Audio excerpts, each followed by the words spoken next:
The air in the law office of Drayton and Locke was so cold it felt sharp. It smelled of polished wood and expensive coffee. At the long, shining table, Harrison Lockivy adjusted his silver cup.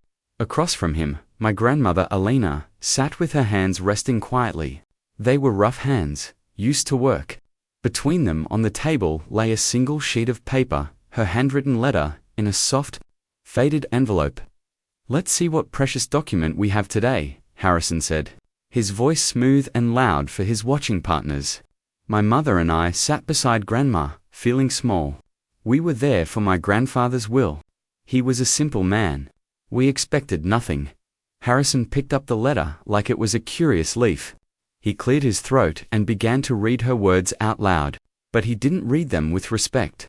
He used a slow, exaggerated, broken voice, imitating her accent.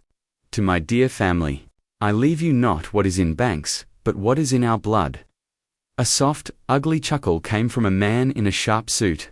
My mother looked down. My grandmother's posture did not bend, but I saw the slightest tremor in her fingers. "What is in our blood?" Harrison repeated, letting the paper fall from his fingers. It floated down to the table. "Mrs. Alina, that is very touching, but this is not a legal will. This is a grocery list of feelings. Your husband died with no recorded assets. This meeting is over." "There is more to the letter," my grandmother said, her voice low and steady. "You must see the whole meaning." "The meaning," Harrison cut in, leaning forward, all false kindness gone, "is that you are taking time from a firm that manages real money. Millions, billions. Not bedtime stories." He stood up, his chair screeching on the floor. "My assistant will call you a taxi.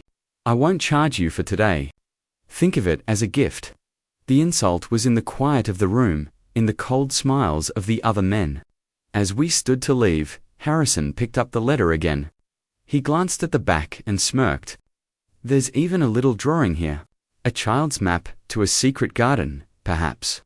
He tossed it, a casual flick of his wrist, into a small metal trash can beside his desk. The sound of the paper hitting the empty bin was terribly loud. My grandmother looked at it, lying there alone. She did not look at him. She looked at the can, and in her eyes, I saw a deep, slow-burning fire. She took my arm. "We go," she whispered. As the heavy door closed behind us, I glanced back through the glass wall. Harrison was pointing at the trash can, smiling, as his partners laughed. The sound followed us down the hall. It was the sound of a world telling us we were nothing, and it was the first note of a song that would end him. The humiliation did not end. It grew. Harrison Locke told the story at dinners. He wrote a short article online about common sense and uncommon greed, hinting at our family. We became a joke to people we had never met. Then, the letters came. The bank said our small home loan was due. All of it now.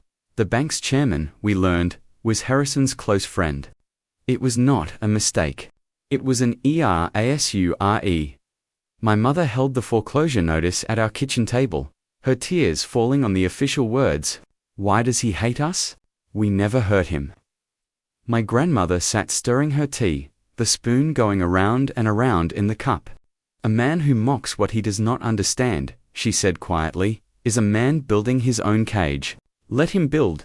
I started to search. I was angry and lost.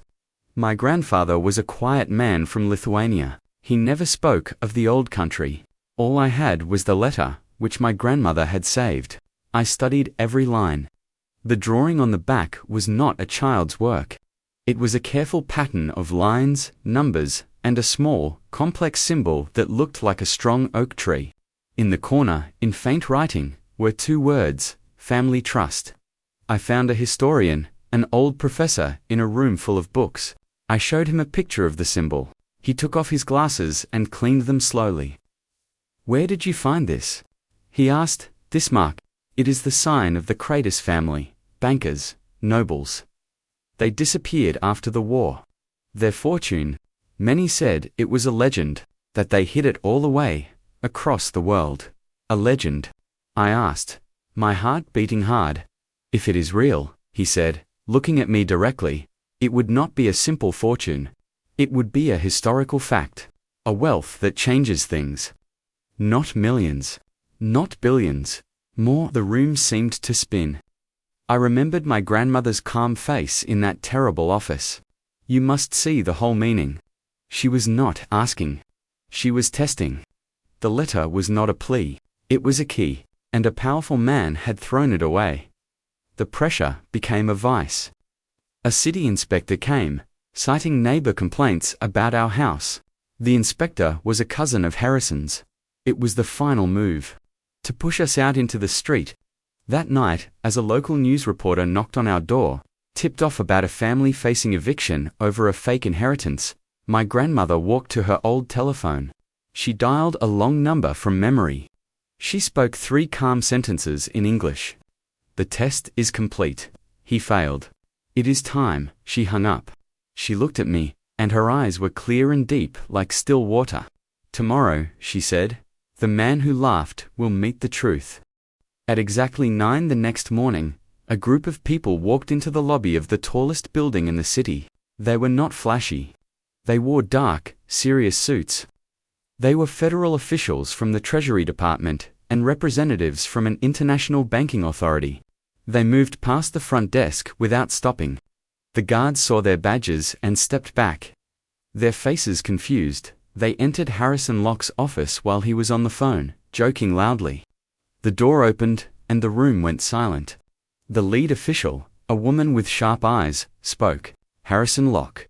You are required to attend a secure meeting regarding the international estate matter of the Kraitis Family Trust. This is insane. I don't know any Kraitis Trust. Harrison shouted, but his face was turning white. Your firm, a man from the Treasury said, placing a file on the desk, was sent the legal documents to begin managing this trust 2 weeks ago. You received them, you logged them under junk mail and had them destroyed. The physical proof was handed to you by the trust's keeper, Alina Kraitis. You threw it in your wastebasket. The name Kraitis hit the room like thunder. Harrison's mouth opened, but no sound came out. They took him to a plain government room, and there, sitting at the table, was my grandmother. She wore a simple dark blue dress. She was not smiling. She was not crying. She was calm, solid stone. They made Harrison sit across from her. The woman official started a recorder. For the record, Mr. Locke, explain your refusal to execute your duty regarding the Kraitis Trust. He stumbled over words. He talked about unclear papers, about procedures. The woman played a video on a tablet. It was the security footage from his office. There he was, reading the letter in that ugly, mocking voice. There he was, laughing, tossing the paper into the trash. His own cruel laugh filled the quiet government room. Then my grandmother spoke. Her voice was gentle, but it cut through the air. You laughed at my words. You laughed at my life. You laughed at my family. She let the silence hang. The letter was not a will. It was the final test for the man who would control the Kraitis fortune. You saw only paper and an old woman. You failed. The Treasury official slid a single white paper to Harrison. It was a summary, a total, the value of the trust's holdings, hidden in vaults and banks across the globe. The number was so long it took a moment to read. $1,476 billion. Harrison Locke made a small, choked sound. All the strength left his body. He shrank in his expensive chair.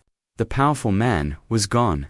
In his seat was a hollow, terrified person, looking at the end of his career, at lawsuits. At complete shame.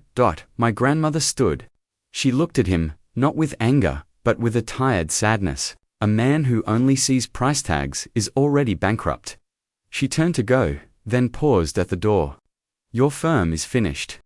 The attacks on my family are undone. You will be quiet now. And he was. The news spread by afternoon. The fall was swift and total. The system, once awakened, was precise and merciless. Harrison Locke became a ghost, a warning told in whispers. In our home that evening. With the foreclosure notice torn to pieces, my grandmother held my hands. Money is not for showing off, she said, her eyes holding mine. It is a shield. For protection. For justice. for making right what is wrong. Remember this. The world is full of people like him. They look at the outside, the simple clothes, the quiet voice, the old paper, and they think they know the story. They do not. Real strength does not scream. It watches, it remembers, and it knows the exact moment to act. So look at the people around you. The person you ignore, you make fun of, you think is unimportant, they hold a story you have not heard. Their quiet is not weakness. Their patience is not emptiness. Before you judge, before you laugh, remember the letter in the trash. Remember that respect is the only wealth that matters. And the most important wills are written not by lawyers, but by a good heart. Stand up for the quiet ones. See the person, not the label. Because you never know what unbreakable mountain you are standing before.